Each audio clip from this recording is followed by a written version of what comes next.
Göl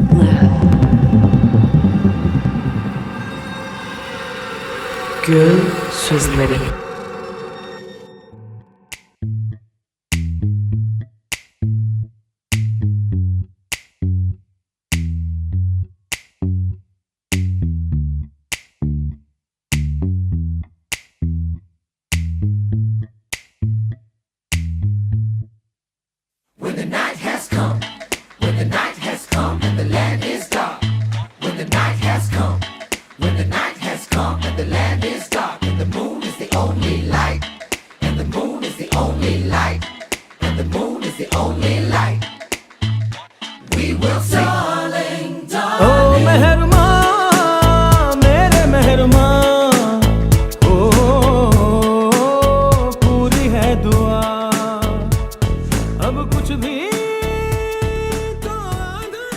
Welcome back to the finale of gtalks Radio at New Ink series. Hi. Shout out to the camera.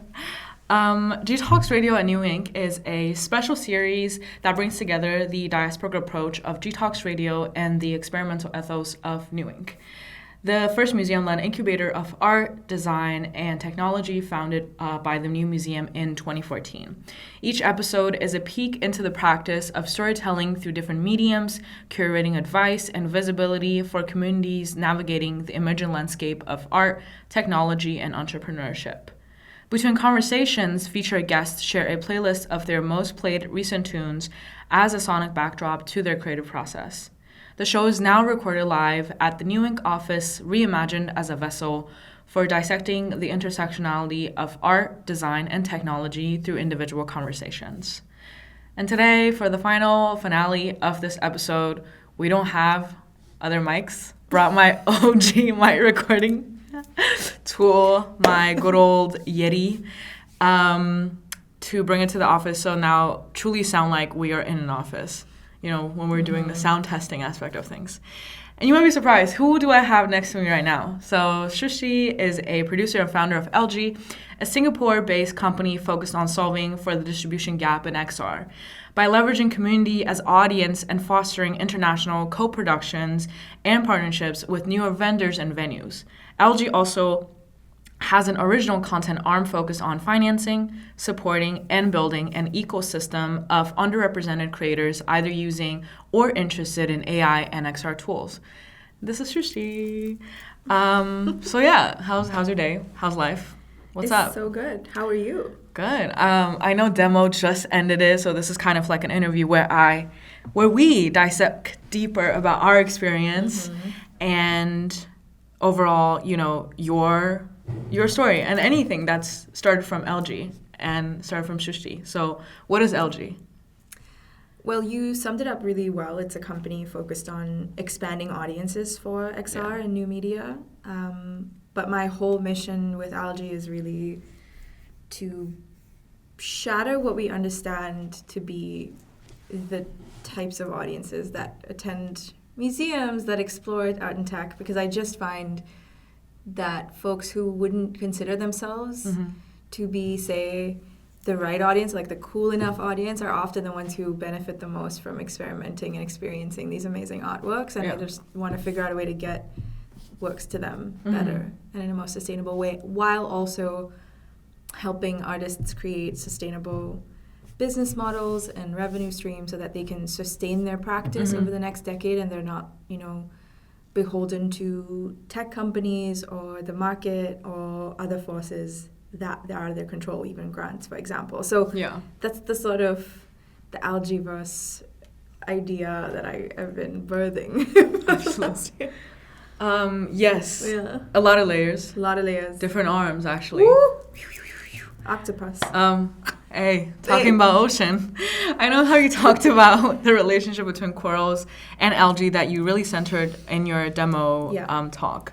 Shout out to Demo Talk if you want to listen to Srushti's Demo Talk. And G's Talk. Thank you. You could always find that on YouTube. How has that metaphor shaped your experience up to this point? That's a good question. So just for context, for anybody listening who hasn't listened to the talk.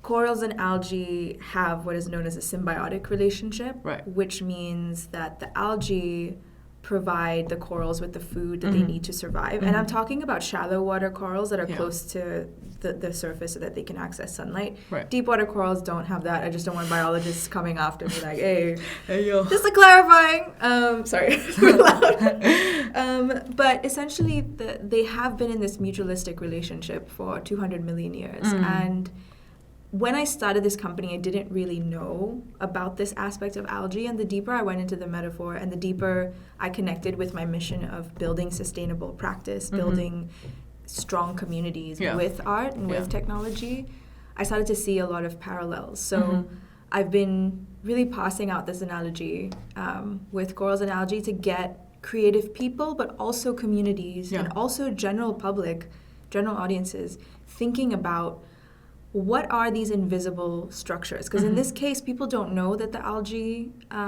exists within the coral because they live with the inside of it, right? You don't see it. You see the beautiful coral reef ecosystem.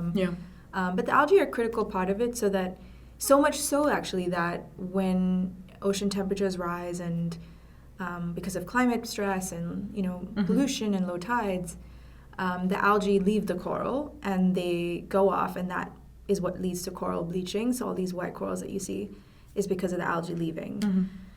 And there's something dark and consequential about that, because we are all upheld by these invisible structures and systems in society that we just don't name. Sometimes we don't even know.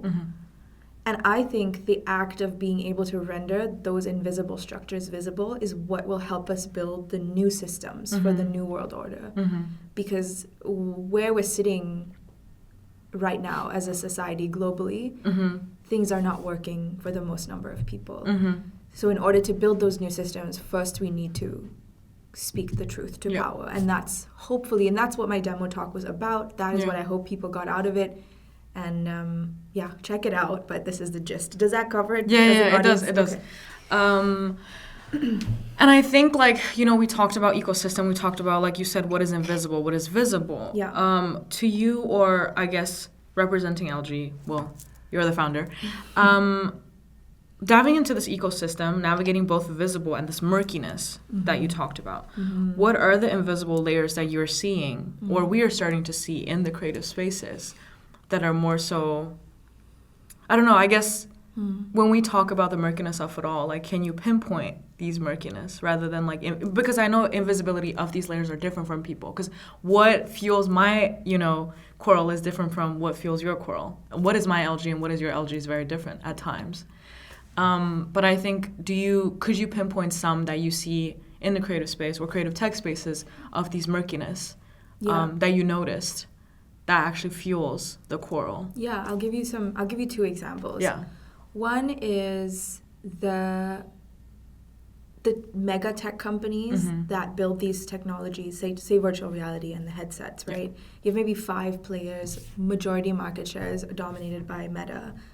A lot of the artists that I've been working with who have been making VR for, say, 10 years, have made VR films that have premiered and gotten awards, Meta will install some kind of change, or they'll update their software, and there'll be glitches in the new, and then they'll have a new headset, and it's kind of, I've watched creators sort of go with the flow that Meta sets, not the thing that's best for their work, or that the art that's being created within it. That's one example. But unfortunately, or maybe I don't know if there's a value judgment to it, but I haven't noticed a lot of that being talked about. Also because folks don't really know where to stand with it, which is, of course we need the headsets because we love playing around with them, and I think immersion as a concept is really cool.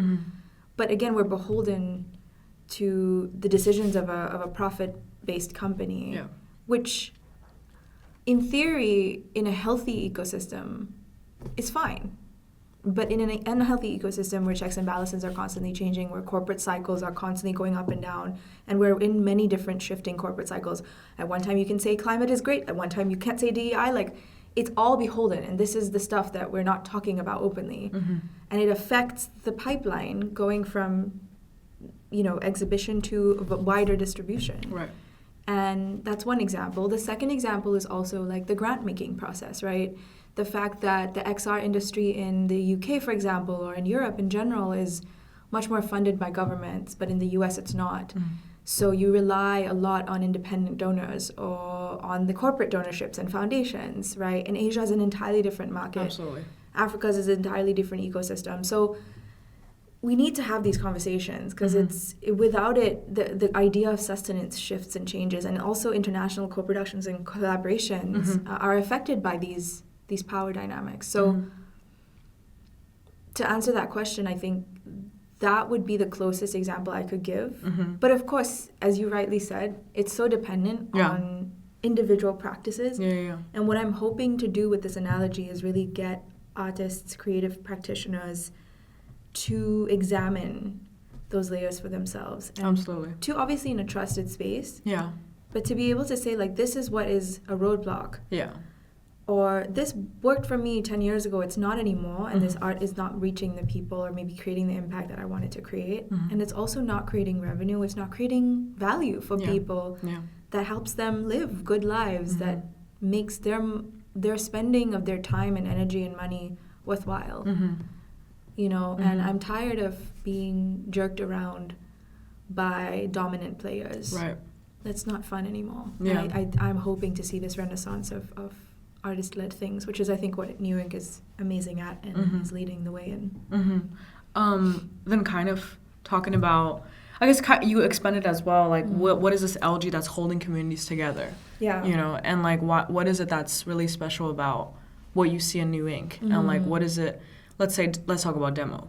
Yeah. You know, within that, what are some algae that you see that is maybe something that you see in value in for a partnership or like support, you know, mutual support in the long term? It doesn't have to be like, it can be for revenue, but at the same time, like what are these values that you're noticing in these artists or practitioners, whether it's the showcase or, you know, the onstage talk? What is this algae that's holding? Is there a similarity among these people? Is there a commonality? You mean within demo? Or Exactly, yeah. Because we talked about a larger scale of like, what is the things that we're not addressing? But then what are the things that are emerging, you know? I like that question. Yeah. I think the inherent interdisciplinarity of all of the folks at New Ink makes them able to cross definitions of what even is VR. I mean, virtual reality, even as a word, is interpreted. It can be interpreted in so many ways. And I think there's a lot of power to taking that interdisciplinary culture and going, how can we build sustainable ecosystems? For example, right? Like, from a business standpoint, maybe an XR artist invests in a product of some kind. Or they make something tangible that they can sell, a book, for example, right? I think my thinking being, how can you design a world around the world that you're building that actually has touch points for people? And there's exchange of whether that's money or that's time or that's, I don't know, some kind of online documentation. It's just creating more wider streams. And I'm seeing that a lot happen, but I think there's still a lot of hesitation and fear to talk openly about these things, because it's like, well, what if we don't have the support to do this? And I understand that, and I don't compel anybody to render their invisible visible or to be like, what's your algae, and like hold it. There's no, it's not a it's a very personal process, and it's a very team-based process and an industry-specific process. So I'm excited to see that that's already something people are thinking about. If there was the panel that we did a demo, I mean, one of the artists, they talked about how time is an algae in their work, right? Which is just such a cool response, because of course it is. It's how is our current world shaping the way we understand time, right? And therefore happiness, and therefore life, and therefore value, and therefore art, and therefore, you know, resources. It all ties in together. So I think even abstract interpretations are welcome, and they're exciting to see kind of pop up everywhere. Especially at demo, it was really cool. Absolutely. Yeah. How we talked about outside, the inner, the whole entire ecosystem. Yeah. How can artists and creators position themselves as they continue building their own ecosystem? You did touch base on it. Yeah. You know, in the sense of like, it's a personal process. You can't really label with everybody else's LG the same. You kind of have to dig it in and understand what's your ecosystem. But is there a way for them to navigate that, let's say? Like, or do you have any advice for like your own navigations of building this ecosystem? Just because I think a lot of times artists are really fixated on what is possible now, rather than like what is possible without like outside of the capitalism structure that we constantly push ourselves in. So I think to navigate this new model of ecosystem they could build from themselves and their practice, just to like switch their lens of seeing their practice, where like I feel like I'm going on running on sentences, but I think I think I get it. Like what do you do if you're an artist? Yeah, exactly. Practice. How do you think about it? I guess. Yeah. I fully believe that part of ecosystem building is tapping into existing communities and structures, knowing what works for you. If you're building X, Y, and Z, where are audiences already sitting? Yeah. Where can you already go that people maybe have interest, and then create buzz in that way? Also, what other offerings can you give people? Not just the work that you're doing. One example that I had, I mean, again, these might be shit examples, but the example I had was like, say, a VR film about an ocean. I find that the ocean-loving community is very dedicated to this. Super. And they're very curious about elements, and the ocean itself is just so expansive. Yeah. So one of the suggestions I've been thinking about, have a magazine, like have a newsletter every 4 months, and maybe create a subscription model. Like have people pay $5 or $10 a month for a magazine. Scale that offering. Yeah. Like a membership is not difficult to scale. Yeah. We do it. We pay for Spotify. We pay for Netflix. Like there's already in that business model is already there. Yeah. And you don't have to scale the XR. No one's saying send VR headsets to people. But you're creating a universe where people are offering something that they get in return, which is knowledge, value, exciting events, creativity, products. Create like a publication. And then have the VR kind of be part of that ecosystem. Or maybe have it as like an exclusive experience where people pay a little bit more. To just get creative about how we're building sustainable revenue. Because those scalable things can then provide the revenue for the XR work that is not necessarily tied just to that. Because we're not in we're not in a market yet where people are purchasing the latest headsets and the latest technologies, because that's just not the world we're living in right now. Yeah. And it could be in a couple of years, but I just think it's a healthy way to approach creative practice, because you're building community from the ground up as opposed to kind of this top-down rolling out products at this mass scale and depleting the climate, which is unfortunately the way that corporations work, right? Is like there's not a lot of transparency around where are the raw materials coming from? What are the labor practices around it? There isn't any transparency, at least not in my understanding, at least not for regular consumers, people with 9-to-5 jobs. So I think that would be my push. But again, it is deep work, and I don't want to suggest that I have answers for these things, nor do I have extensive business experience. But what I do know is that community saves us. Yeah. When all else breaks. Our people are what save us. And I've seen it through the practice of my mother and my grandmother, like the way that they cultivate people around them. Yeah. We've seen it. It's in matrilineal cultures. Community is what family, expanded families, extended families, chosen families. That's what keeps people going. Yeah.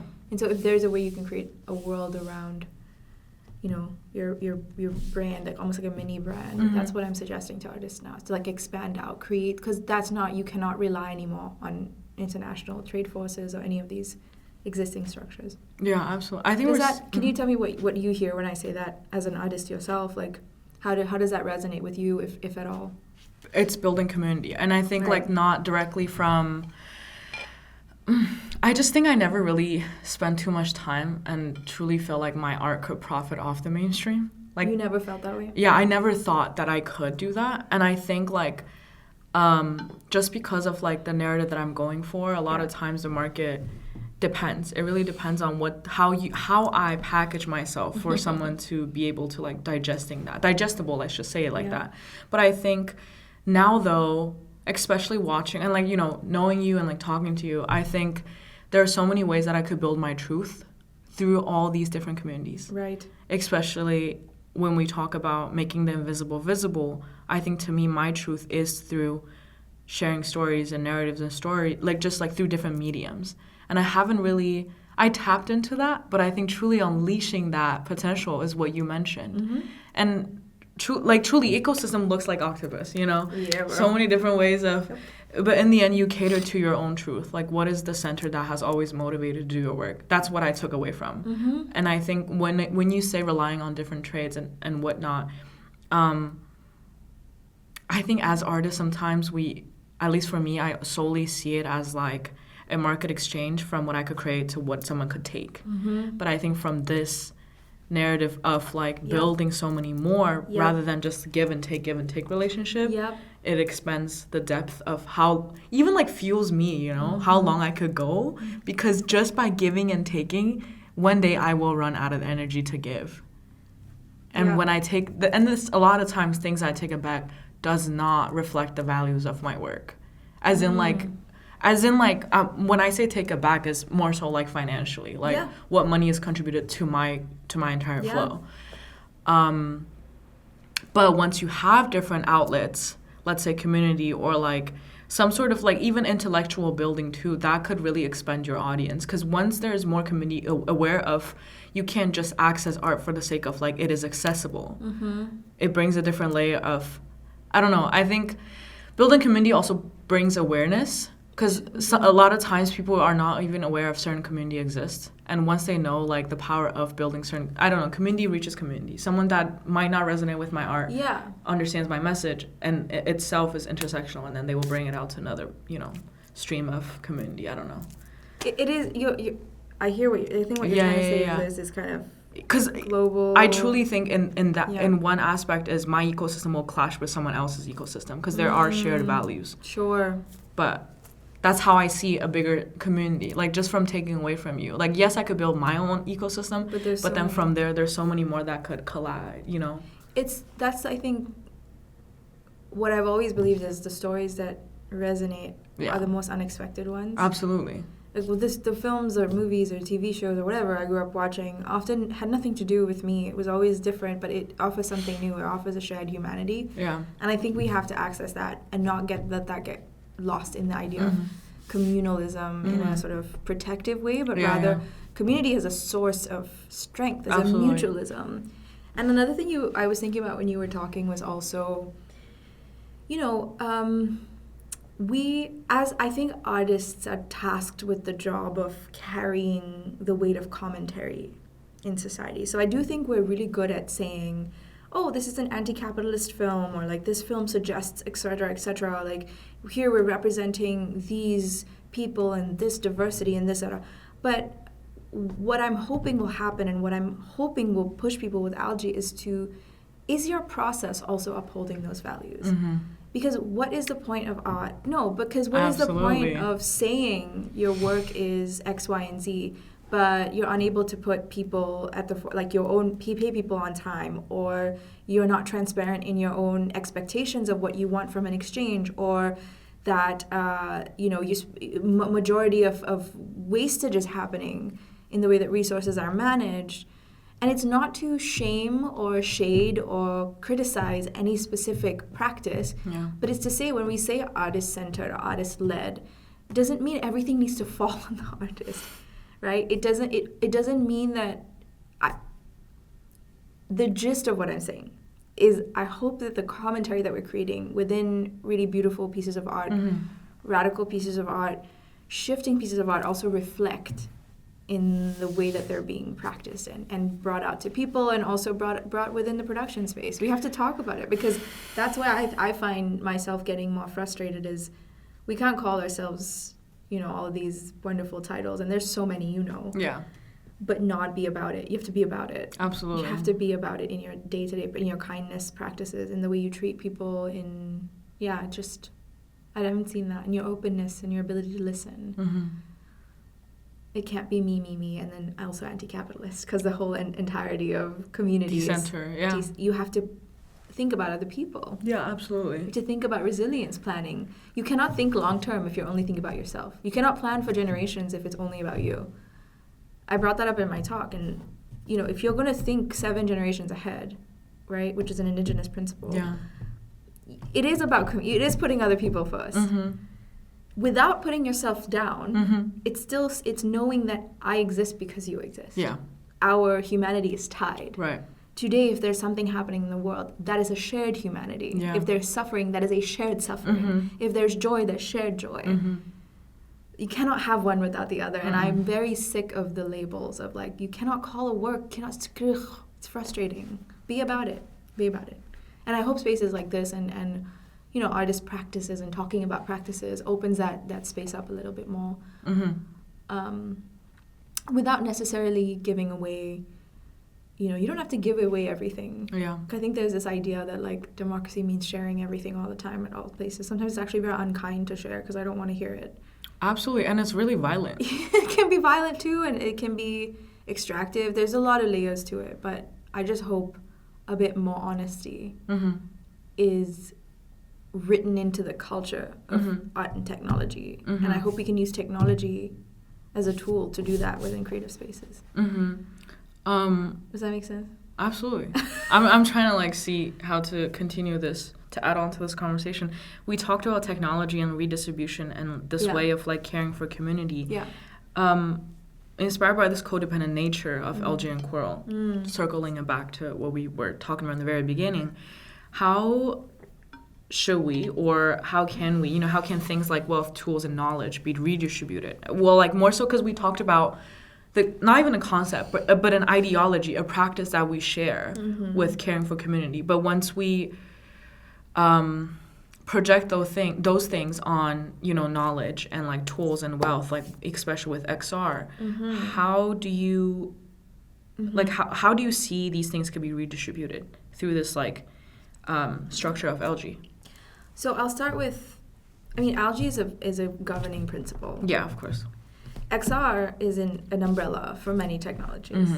How those technologies are deployed or like activated, its own universe. As you know, there's location-based entertainment, there's at-home experience. I mean, there's augmented reality in public spaces, augmented reality at home. There's games that are just purely games. There's games that are LARPs. Like, there's so many layers. So I'm not going to attempt to try to generalize any specific technology or specific practice. Algae is a governing principle.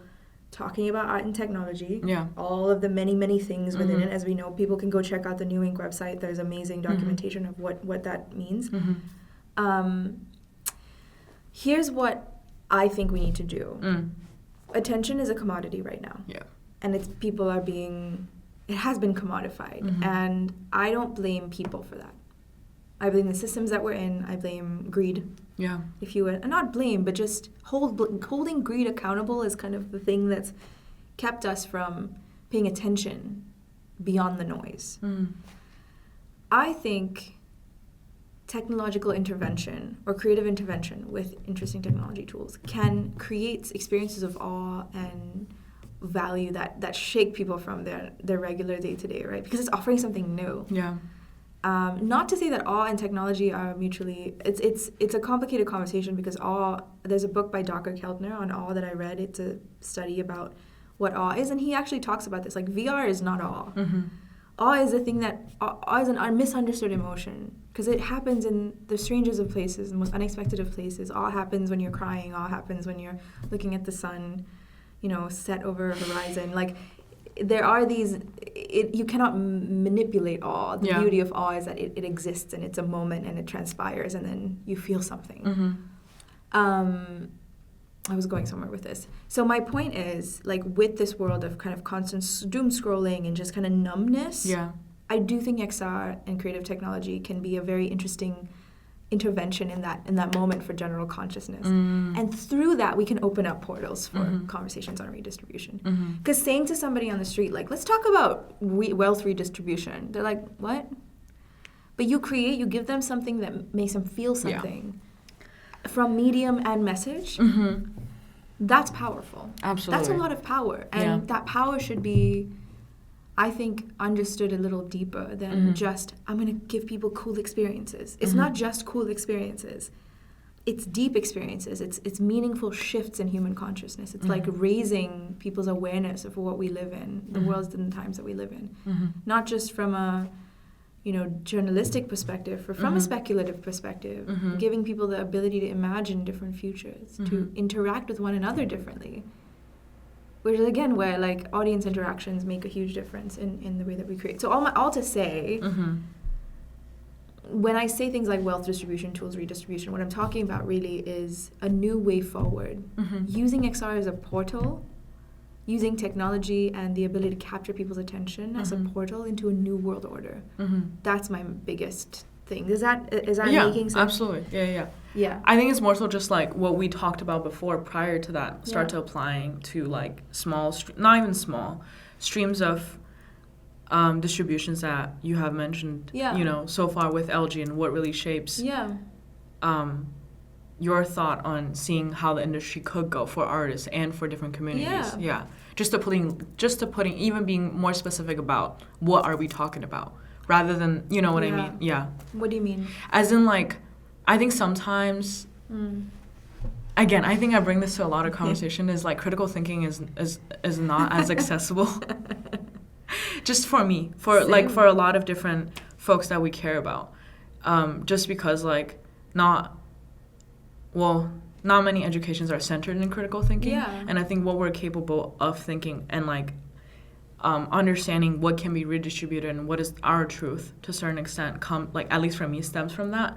So I think once we have that discussion, it's really important to like also bring in like, what are we pinpointing? You know, what is wealth? Like, what is the knowledge that we talk about? Just like you said, give an example of like, or even using an example of using XR to open like these portals. Like just saying these things could be more, even more specific and visible than what we have mentioned in our talk. That's why I think it's like, I need the balance of both critical thinking at the same time, but really labeling it, specify what are these things that you see for, that can be redistributed.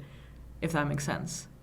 Yeah. Just like putting, I don't know. Because for me, I need like pinpoint at times.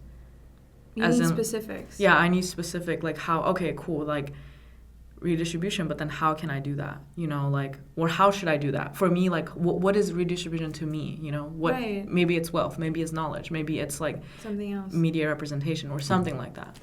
So that's why I brought it in. I was just like, you know, what are you talking about when you're saying like redistribution and like how can these things be? And redistribution is also a complicated word. Exactly. Because philosophically it can be looked at from many different perspectives. There's people who believe that redistribution implies, philosophers like Rawls who believe that redistribution implies you're taking something from people who have too much and giving it to people, and that's generally not okay. You have to let people decide. You can't hold them accountable. Like taxation is a form of redistribution. Right. Okay, that's a specific system built on the values of redistribution, which is that like if there's too much wealth in society concentrated at the top 1%, we tax them so that we can then redistribute it to people, hopefully to resources and to building things. That's a very large scale example of what I'm talking about, a very small scale. But redistribution can also happen at smaller scales. I saw this video yesterday, it was really funny. It's like we live in times where people who make $750 an hour have convinced people who make $30 an hour that people who make $7 an hour are the problem. That's the world we're living in. We're living in these multiple layers of extremes that I think is the problem. It's gotten out of hand. And so when I say redistribution, I'm just trying to all I'm trying to say is a new way, a new balance of sorts in the world. And redistribution is a complicated word, I'm not going to lie. It turns some people off. They're like, we don't want to talk about this because honestly, a lot of folks with a lot believe that they have earned it and they have a right to have it. So why should they give it away? I've worked hard, my family's worked hard, I have so much, and to some extent you cannot get into too much conversation with those people. But what you can do with art is you can show the shared humanity. What you can do with technology is intervene in how we feel somatically, right? So much of the work at New Ink was about somatic, like feeling, body embodiment. How can embodiment be a tool to get people to understand how truly interconnected we are? So that again, it's all about bringing that to light, that mutualism. We're all deeply tied, even if we don't want to believe it, even if it makes us really uncomfortable. Even if we don't want to believe that like our presence on this land is on stolen land, this is the truth. Today we are sitting here in Manhattan on stolen land of the Lenape people, right? Like, this is the reality. Does that make me a bad person? But that's not the point. To talk about good and bad is not the point. But to elevate that, to bring that up to light is important. It's really, really important. It's a reckoning.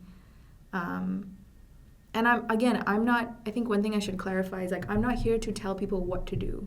Absolutely. Yeah. That is the jurisdiction of me and my collaborators. So if an artist that I'm working with chooses to work with me, then we go down that route and figure out what is the thing that we're building together.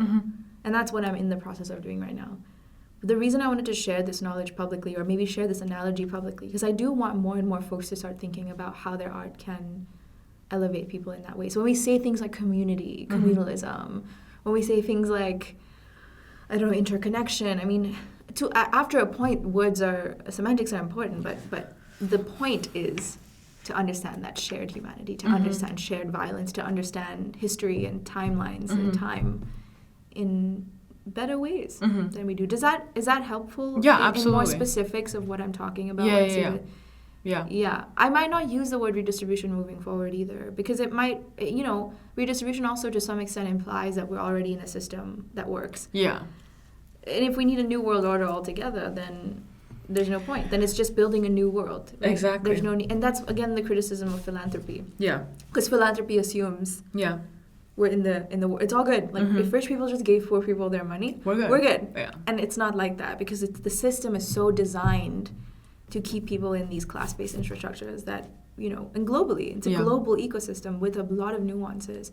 So again, to bring it back from this broad level to creative experiments with technology, the reason I think that they're powerful is because I do think that they have the ability to, and when I say they, I mean these artistic experiments, they have the tools to get people aware of that interconnection. Absolutely. To bring the ocean to people in the mountains. Yeah. And I'm just using a metaphor of the ocean because it works, but my point is to bring stories of communities like yours to the middle of nowhere in Argentina, for example. Like, my point is to say that that's exciting to me. That's what this company is about.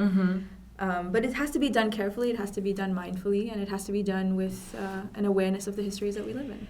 Absolutely. You know what I mean? Absolutely. You have spoken about solidarity, economics, self-sustaining systems, audience-powered models. What led you to unmake distribution after years? We talked about this as well, like as a producer and as someone who has been an academic for so long, I just didn't want to do things the normal way. I was just really bored by the conversations we were having in XR and AI and all these new tools. Because I was like, we just want to do things the same way. How are we going to get the results that we want? How are we going to strengthen communities? How are we going to, keep surviving? Because everyone's beholden to the same grant funding systems. Everyone's beholden to the same companies. So honestly, it just came from a point of frustration. Like, let's do things a different way. Let's actually believe in the power of this from a larger level, as opposed to just, we're just doing cool things. No, we're actually able to shift media systems, media industries. Absolutely. And how people consume media, art, creativity, stories, experiences. So. Has there been a pivotal point for you to be like, okay, this is it, I'm done? I don't know, because, not to bring your last academic experience in. You can. Okay, like, bringing MIT. You're so sweet. Do you have your consent? Yeah, can I have your consent? Yeah, of course, we can talk about it. I mean, that's where I spent the last 5 years, for sure. Exactly, and, like, while navigating that, the newest technology, it's there. It's there. That's the hub of ideas.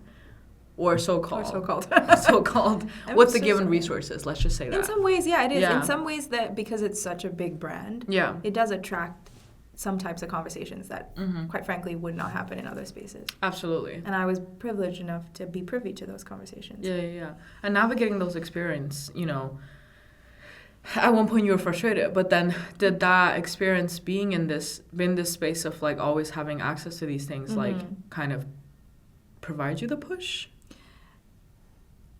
It was that. Yeah. And it was also losing my grandma at the same time. I see. And going, there's something off here about where I'm from. Yeah. And this insane degree of power that suddenly this institution provides the people that are associated with it. And there's just this dissonance that I think is what... The dissonance kind of pushed me over the edge, because I was like, you know what? Wouldn't it be great if this stuff could actually shift the needle in power. Yeah. Instead of we just talk about it. Yeah. Instead of we just pretend like it is. Yeah. Instead of we just stay in our own cliques and bubbles and just drink wine all day, which is what a lot of the XR industry became. I'm like, are we here to drink wine or are we here to like change some shit? And maybe it's my age too, where I'm like, I'm turning 30 this year, and what a world we're inheriting. Yeah. For crying out loud, like, what a world we're inheriting. If we're not upset, I don't want to bring children into this world. And so I'm not going to dissociate. I'm not going to disappear into cultural, larger than thou critiques, because we just gotta, let's get to work. Let's get moving. Let's actually innovate in how we exchange with each other, how we relate to each other. Not just, I did this and it's so cool. It's too vapid for me, and it's not substantially shifting the needle too much. Yeah. And that's what I think ultimately I want to do. I was like, this privilege has not been afforded to me to just sit back and keep doing things the same way, because it's not going to render the same results. Yeah. It's logical in that way. Absolutely. I don't know. Maybe No, I'm absolutely. being too. I don't know if I'm being too honest. Much needed. I don't know, but it's, at this point, it's like, what do we have? Like, at this point, just build the new world that we want to live in. Build a kind of world. Be unafraid. Be unabashed. And have faith that things will work out. Me says to me. Have faith. Me says to me. Yeah. Have faith. But yeah, that was really the genesis of what pushed me over the edge. And kind of, now or never. Perfect timing. Who are the excellent, bold, and brave artistic experiments with technology that inspires you right now? Because I feel like so far we talked about technology, the big arms or whatever, like folks that produces it, and the folks that gets exploitive and never really brings to the shadow of things. I don't know. I think so far I'm just adding on layers to the ecosystem that we're talking about. Yeah. And so once we explore that, then who are these experiences, that artistic experience that inspires you to feel like, okay, the new world is happening? Or have you seen those people that are doing things like that? I've seen really amazing experiments with technology, 100%. I've spent the last couple of years going to festivals like Tribeca, IDFA, Sundance used to, I think they still do, maybe. Quite a lot of them have. I think Copenhagen, I don't remember, there's a festival there. Copenhagen does, yeah. They have immersive stuff. Yeah. So I think if there's anybody out there that's like, what are these? Go look up immersive XR art at these big major festivals. Museums are doing a great job of I think a lot of museums are now picking up experiments with technology. New Museum is doing cool stuff. There's Art Science Museum in Singapore. There's other places. I don't think we have a dearth of great projects. Again, I've always said the art is amazing. Yeah. The experiments are amazing. It's just how they're reaching people that's the problem. I'm not gonna name any names, largely because I think curation is a skill and I don't have it yet. I'm just gonna be like, oh, I liked that one 2 years ago, but it's not a curation skill. It's just me, Srushti personal. So I don't want to put anything on Algae's name. But I do want to get the word out there that these things exist, and they exist at film festivals, they exist at museums, they exist in the public sphere, right? If you look at amazing AR installations, experimenting, there's a lot of cool stuff happening. There's foundations that are, being built to support this kind of work. Yeah. But again, what I'm interested in is not just creating more and more and more and more. We have to create more with intention. We have to create more that actually reaches people and helps people. In whether it's to entertain, whether it's to educate, whether it's to, I don't know, whatever. Entertain, educate, what else is left? Elevate? Hopefully. Interrogate, I don't know. Yeah, whatever, whatever the mission is. I do want it to shift our understanding of economics too. I want it to shift how we exchange value. And I think there's obviously a world of NFTs and blockchain and crypto, and I'm not necessarily commenting or talking about that. It's an option, and a lot of artists that I know there's an amazing New York Times article about a couple of artists who benefited from the NFT boom, and I don't think it's bad, by the way. I think do what you need to do to hustle and get your work out there. But again, how can this benefit the largest number of people? Yeah. That's what I'm saying. Yeah. Art-centered doesn't mean just benefits the artist. To me, art-centered and artist-led means it benefits all. And that's the shift I want to see. I see. benefits a maximum number of people. We can be the voyeurs for the new world. Yeah. I don't understand why that has to go to politicians or that has to go to, business leaders. Why are artists always relegated to cleaning up people's mess? Mm-hmm. Why can't we be the leaders of the next Mm-hmm. world? And I think Absolutely. interdisciplinarity and technology is one of those tools that allows for that kind of co-creation to happen, Mm-hmm. where it's not about one person. Mm-hmm. It's about a collective of people. It's about exchanges between people. It's about conversations. And it's about bringing science and engineering and art and philosophy and literature and Mm-hmm. math to the table, Mm-hmm. and then creating from that. Mhm. So that, again, and creating from to the largest number of people. Mhm. Not scale-wise, Mhm. but community-wise. Mhm. So I don't know if I'm making any sense, No, you are. but that's really what I'm hoping. I'm hoping if anybody's listening, to get them thinking about process, about their artwork reaching people. Mm-hmm. And yeah. Yeah, I feel like for what you just shared is very much like understanding this is not just this is more than just fueling art. Yeah. Itself is like Yeah. creative practice could fuel a new type of economics. Yeah. Just to sum it up, I think. Yeah, because I feel like artist always comes after the thought of like now it's time for me to explore this horrific like really Correct.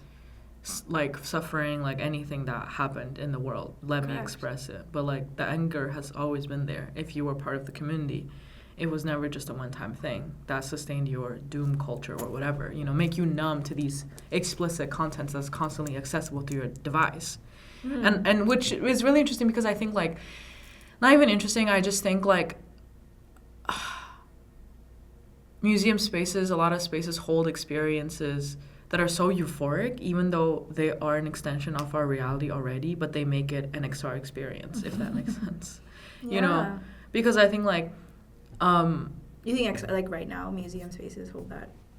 to a certain extent. Yeah. I think Interesting. like recently I went to this show where one of the experiences about understanding what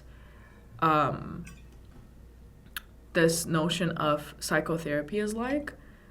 Well, not even that. Not to understand. Just like I'm not gonna give names of things, but it's just like when you were entering that world, it's about understanding someone else's experience. But that someone else's experience also reflects on the current event of that's happening that's taken away from this specific population. Yeah. And these two things coexist. As in like but I don't know, maybe I'm like talking too vaguely about things, but I just feel at odd like when museums are welcoming actually actively blocking conversations from happening, but still welcoming or curating a space that shows they understand. Like, this should be an art. You should experience it. But then, like, when you need to vocalize for what it is, that's right. That's when things get quiet. Which is not the point of art, I don't think. I don't know if there's theories. No, absolutely not. I don't think so. No, that's why I'm saying, like, this is a cycle of positive enforcement. When I say positive, it's not a positive, like, bad or right. Like, positive as in, like, it's enforcing itself. Like, it's moving, like, towards a direction that is constantly working rather than the other way around. Like, negative enforcement, positive enforcement. This is what I meant. Not, like, good things enforcement, bad things enforcement. As in, like, what is in motion and what has never worked. Yes. Again, the honesty. Yeah. Right? Is that what No, you're saying? absolutely. Yeah. So I was just adding on what you said about this new economics is not being led by what's fed to you, but more so leading what can be fruitful. Correct. So... That's a beautiful way to say it. Thank you. Shout out. Love it. Because, like, even going back to the very beginning when I asked you, what are the invisibles that we don't talk about? Money, absolutely. We don't talk about money. We hate talking about why. Get real. In this economy? But that's the thing. And it's we so don't talk about it. Yeah, exactly. It's so disconnected. Is immersion actually toxic in a world that's already trying to immerse people in doom scrolling? Right? Like, we have to have that. Not being afraid, XR art is going to have no place in the world. Of course it'll have, like, don't worry, it'll happen because, well, there's theories about, there's mimetic theory and all these other theories about, moving forward, whatever. I'm not going to get into it, but yes, like, I'm with you, and that's what I've been trying to say. But again, it's each...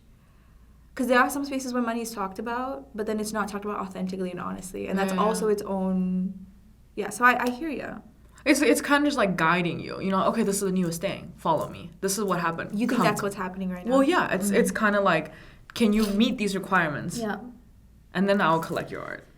Right. Because I feel like certain spaces are defining what new media could be for them, just to catch up with what's happening. Or it appealing only to certain people. Oh, absolutely. Gatekeepers Absolutely. deciding what is XR and what isn't, which is incredibly frustrating. And it's really disgusting to a certain extent because it fulfills their needs of like, oh, this is art.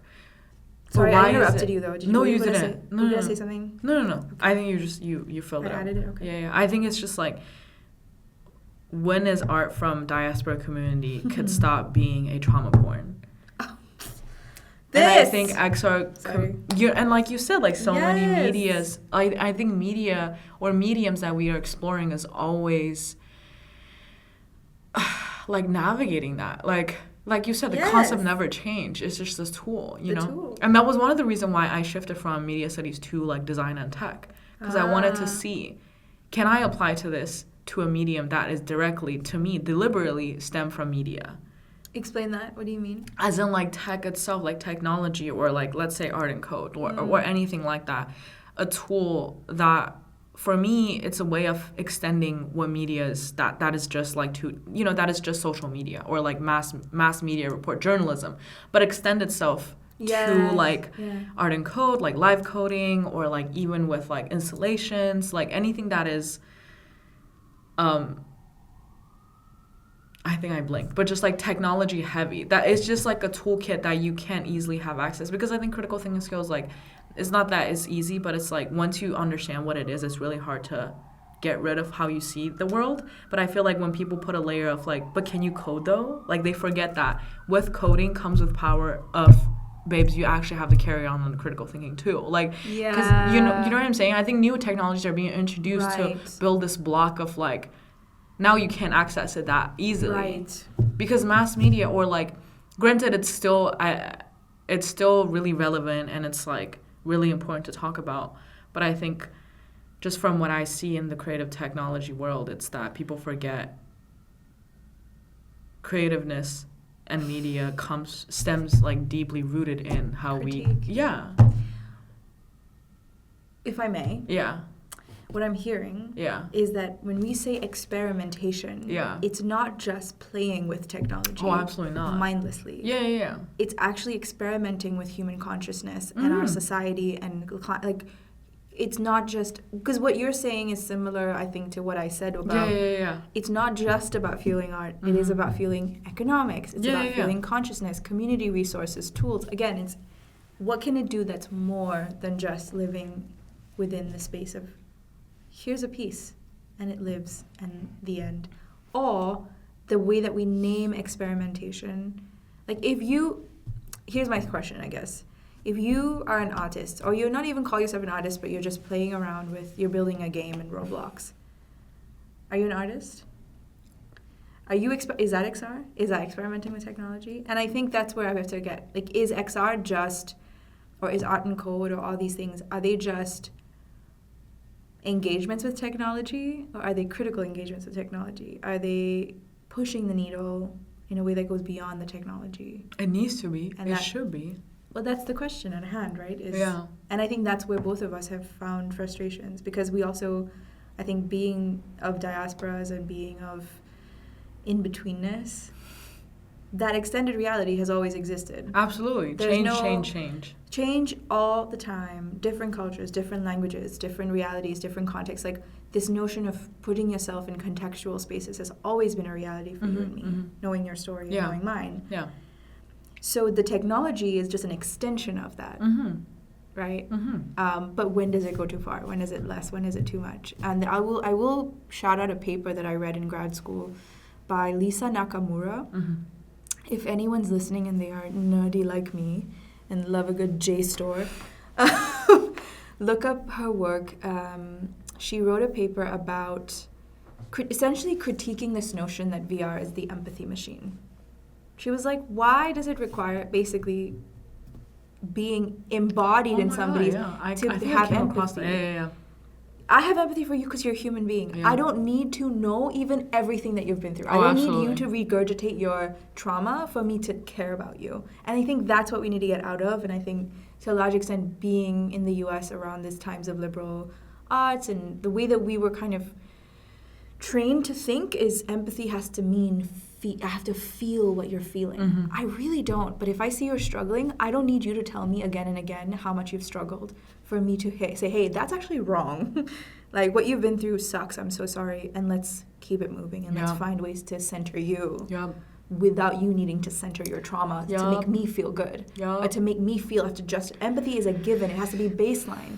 It cannot be, like, drawn out in this really extractive way. Mm-hmm. So, yeah, I'm with you.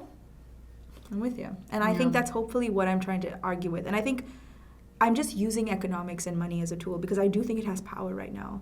And if we can find a way to, like, you know, create a new economic system with these forms of media, then we're shifting really the question of what media is or are, right? Which is a more fun question to me than just playing the same game. And I have the privilege to do so, and I want to try. Yeah. And that's the most important thing, is to try and to have these conversations. Mm-hmm. How are you feeling, my dear? Feeling good. But how are you feeling? No, this is your last podcast. It is. How do you, tell me what stood out to you. I think, you know, what's crazy is that the first episode, the mic wasn't good. Not to shit on the last episode, but hilarious. You know. So I think it came a long way, and I think conversationally, this is also a pivotal point for me to focus on what gtalks could be. Yes. I think for the longest time since 2018, I really, really focused on people's experience and visibility. And I think in many ways that's little me trying to figure out what I could be, you know? Yeah. It's not even strange, but I think I've always been very much fueled by community practice. And I think sharing or listening to another person's story really helps. Mm-hmm. And sometimes it doesn't have to be deliberately, which I never really try to be like, oh, so you are this. How do you navigate that? You know? It's more so just like, what's your experience? Like, how did you navigate your last project? Just like from an interviewer to an artist perspective. That has always been the format of my show. Mm-hmm. And I think today it's a pivotal point, you know? You're someone I know, someone I care, someone I love. And on top of it, amazing entrepreneur. And like just a production, just like so many... Oof. I'll take it. We repurpose the word. We reverse. But like someone who is, let's say, a producer, a collaborator. Oh, yeah. Yeah. And I think with that being said, and I think having this conversation with you really repurposed what I want gtalks could be. I want to I want to bring out stories for people to cultivate thinkings or like cultivate actions. Yeah. It doesn't just stop as in like, are you good enough to fit into the industry? It starts with you. Like it starts with why are you doing what you're doing? And that's it. You know what I mean? Not even that. I just feel like there's so many. Yeah, exactly. Honesty, deeper than what it is, deeper than your practice, like deeper than, and end of the day, it's you as a person. And I think that is what I gravitate towards. It's who am I bringing into this space to hold this conversation and putting it out there. And also, if I may add, not just who am I as a person, but who comes with me. Exactly, absolutely. That's important. And I think we have to move into that conversation. Yeah. Like, today you ask me, but I know I represent millions of girls who have not had opportunity like I have. Yeah. Not in a way that goes, I'm better than anybody, but in a way that says I understand my responsibility. I understand my privilege. And because I understand my privilege and my responsibility, I am more of a dreamer. Because I carry the stories and the legacies of my ancestors, of my family, of my parents. And I think we need to get to that level. Like, I am worthy of leadership in the way that's true to me. I don't have to conform or be or live within this. We can build new systems. I think that's what I hope people to get, and I'm so excited for that journey for you. Thank you. Because I know you're on it. I think so too. I think really like truly it's about the community that comes with, not even comes with, but more so like, again, ecosystem clashing with ecosystem. And really clashing as in like understanding like, hey, like this one leg of my octopus is hooked on your leg just because we share similar value. And then we kind of like, to me, the ecosystem that you talk about, the economics, is truly about like the small ecosystem that is within my people and like someone else's community that kind of comes together. At least that's how I understood it. Totally. And I feel like that's what I want radio to do for like people, and because like sound wave is such, again, like we talked about sensibility. Sound is a sensibility as well. You know, I feel like when it comes to sensations, extended reality, which I also talked about in the Q&A panel, is that like sound could always export you to somewhere, and this, you know, our conversation could be carried by someone else somewhere, and like that. And a lot of times when I listen to people talk, I also think I'm in the conversation, you know. So I think understanding the power of sound and constantly producing, I think I'm gonna let that lead me and see where I go, because I'm always, and I feel like you're aware of this too. But I think as someone from such different like backgrounds and such and experiences, I constantly ask myself what's next, because out of security with everything that's happening right now, you know. So I think, but leading it with a different question feels more even true to myself, is that with this one mic, where can I go? You know, I feel like that's how you transport stories. My story to, like you said, like different, the world, you know, and someone else's story to a different corner of the world. And I think radio has done that for me, literally through so many different countries and whatnot. And I think this is the point. It's like for me to go where else, you know? So not even where else, but just with this. So wherever that is, we'll see. I can't wait.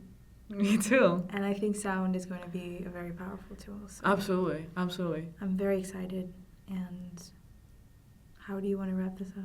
I'm going to wrap it up with what is next for you. And if there's anything... She says... And if there's anything you want to close this interview with. Oh. Well, I have a few things I'm working on. That'll all be updated on my website. What is LG? Where can we find LG? Algae.media. Algae.media. My email is my first name @algae.media. So reach out if anything I've said interests you. Look, I'm figuring out as I go. I don't want to come on to anything and say, this is me, I know exactly what I'm doing. Nor do I want to project that this is all my original ideation. This is this is years of me talking to really experienced people. Yeah. I've been very fortunate to be in community with, leaders of the XR industry. And they've become mentors and friends. And it's their vision, that they're their support of me starting Algae that's actually led me. And they know who they are. So again, another example of we're so used to being so pompous about our own achievements. Of course I know I'm strong. Yeah. But I'm not strong because I'm individual. I'm strong because of my parents. I'm strong because of my brother. I'm strong because of my mentors and my friends, the ones who I have in my life, the ones I don't. I'm strong because of my grandmother who's not with me anymore. I'm strong because of her grandmother who's not with us anymore. My grandfathers who are, it's... My God, I want to see a world where artists and media are created in that way and created with community, even if it takes us time. So I hope the next few things that I'm doing, which is a lot of what you talked about in my intro, about building a financial vessel for people to be supported in these kind of work. I want to find a way to incentivize artists and artist teams and collectives to create this kind of work and to experiment with new economic models. I want to also help develop relations for very experienced and mid to late career artists who have been making amazing XR work and experimental technology from the 90s, kind of this archive of amazing work, and take it out to new audiences so that we can remember where we are in the timeline of technology history, which is something I'm working on right now. And and other lines that'll happen. I'm just experimenting as well from a business model. So stay tuned on our Instagram, which is also Algae Media. Very small following so far, but hopefully, and if not Instagram, we'll find a way. It'll be alive. You'll hear of Algae through the years, but you never know when you're gonna hear about it. It'll happen. I'm also gonna enjoy my life, spend time with my family, and as you should, and just walk in nature, touch grass. Yeah. Where's the summer, New York City? Where's the summer? I thought I was promised something else. It's raining outside. I was promised something else. How about you? Why don't you close it off? This is your last show. How do you feel? I'm just gonna close it up. Oh, you're gonna? I feel good. How do you feel? I'm just kidding. God. No. What, do you have any last messages for all the people that have been following you? I feel grateful. I think New gtalks series has been fruitful. People I've met along the way. I really like how I took action and really executed a series, something that I never felt like I was as committed, so I think that's a good thing, which I feel like I never really give up on radio. It was always happening. Consistency, that part. So I think this is a great series to close out on, and excited for what's next. But so far so good. I think I'm excited for in-person events. So how can people find out about the work?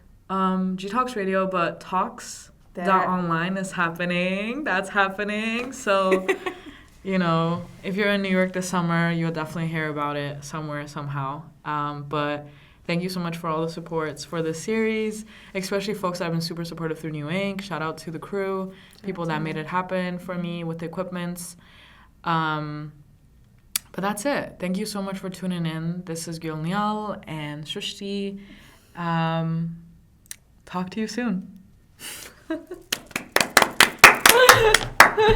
was fun. Cut. When the night has come, when the night has come and the land is dark.